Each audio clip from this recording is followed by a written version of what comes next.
Before I invite Abbas and then Yasu-san to make some closing remarks, I just want to pick up on a few points that have been raised during the course of the discussion, and most notably in the last couple of minutes.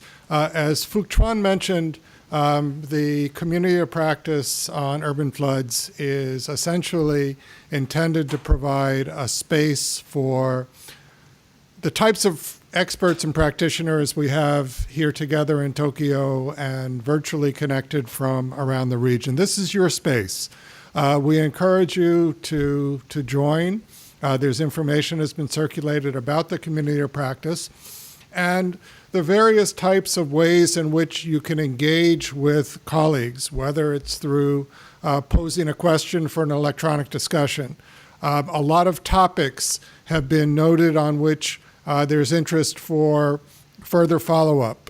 If there's interest in doing so through a video conference like this, if a particular city is interested in, as we did here today, bringing together a group of experts to talk about various dimensions of their experience and to be connected with others, we can help to facilitate that.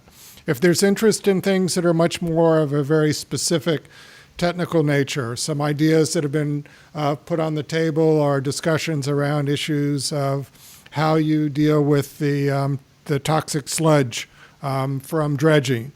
We heard about hydromet. A couple of points were mentioned from individual experiences. I think DACA mentioned the willingness to share some of their experience. So we'll be putting together, based on feedback from this discussion and otherwise, there's a survey on the Community of Practice sign-up page where you can post topics where there's interest for further discussion.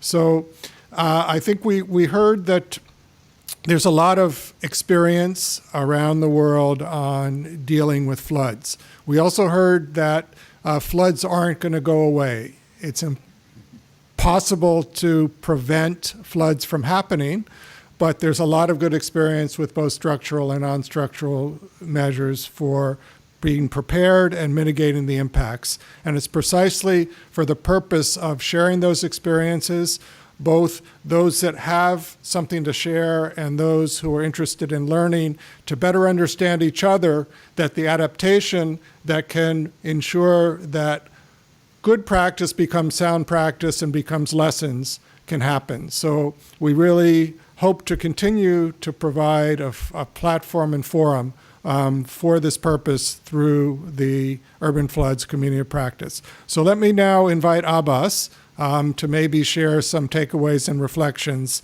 And then finally, we'll invite Yasu-san to make some closing remarks. So over to you, Abbas. Thanks, Phil. I understand that I'm the only thing standing between you guys and lunch, so I'll be very quick. So I think first of all, thank you to everyone, to all the participants, to Yuka, to Yasu-san, for a very rich and very useful discussion. I think there are four takeaways that I learned from this discussion. One is getting the balance right. You can't build your way to safety. We've learned that in many settings. So you need to get the balance between structural and non-structural right. And this is a very difficult thing to do, as we saw from the discussion from the panel. And in that respect, early warning system seems to be a low-hanging fruit in all our countries.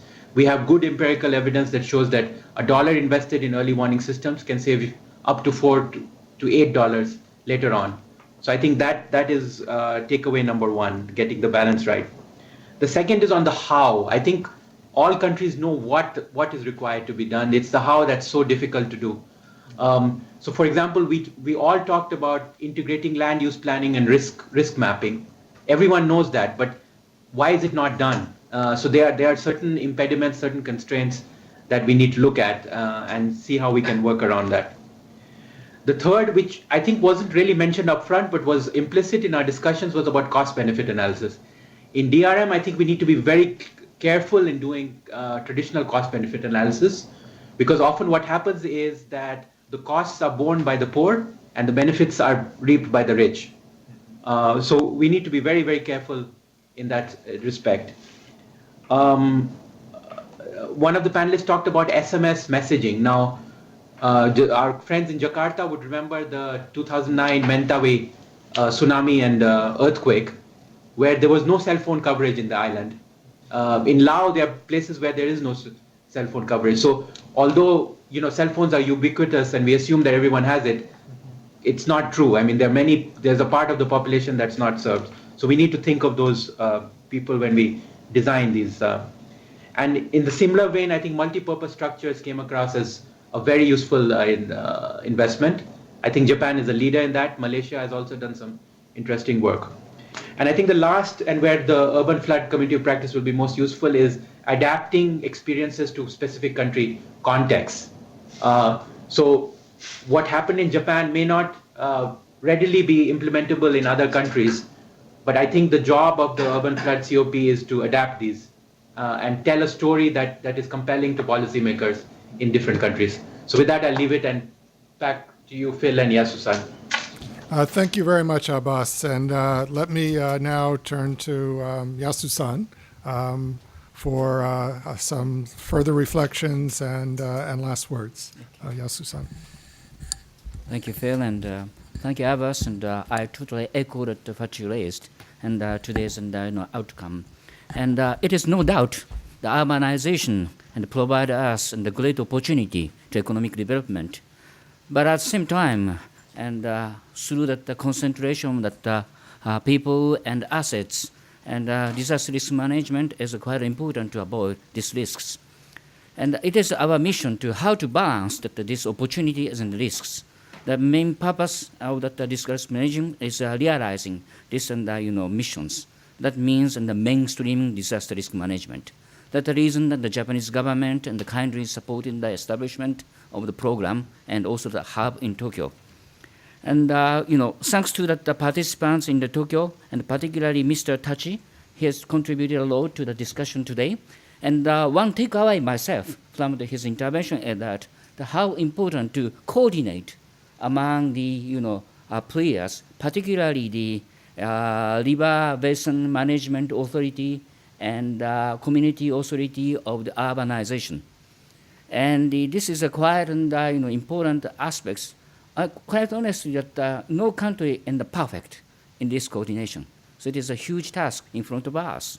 So I think that beyond pure technical issues, and we have to consider the various aspects of disaster risk management, including this aspect of coordination among the different level governments and participants.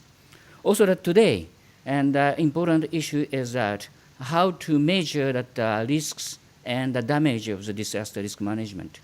And it is important to just in the immediate measures and the risk identification. The data is important. Data is important. But it is also important to convince the budgetary authorities to prioritize this risk management. So maybe this aspect is quite important too in the future. Thanks to the participation of Minister of Finance here, and the representative of the Minister of Finance kept silence.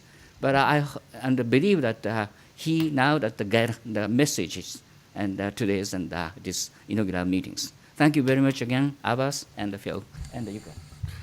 Thank you, Yasu-san. So one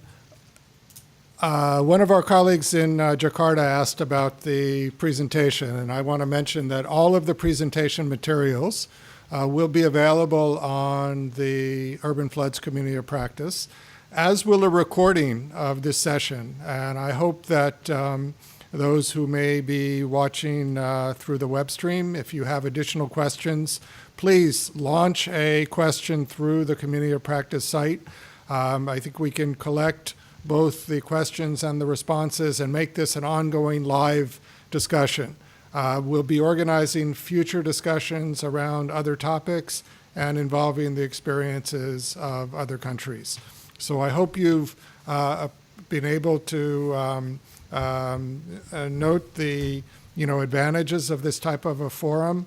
We really appreciate the time and the commitment that everyone has made, particularly those of you who have come to central locations, and most particularly those in Manila who have joined us despite the obstacles faced by the ongoing weather conditions there. So thank everyone around the region for joining us, and hope you have a good rest of the morning or rest of the afternoon. And we'll look forward to seeing you on screen or through electronic discussions and other fora of the community of practice. So thanks, everyone, and good day and good afternoon.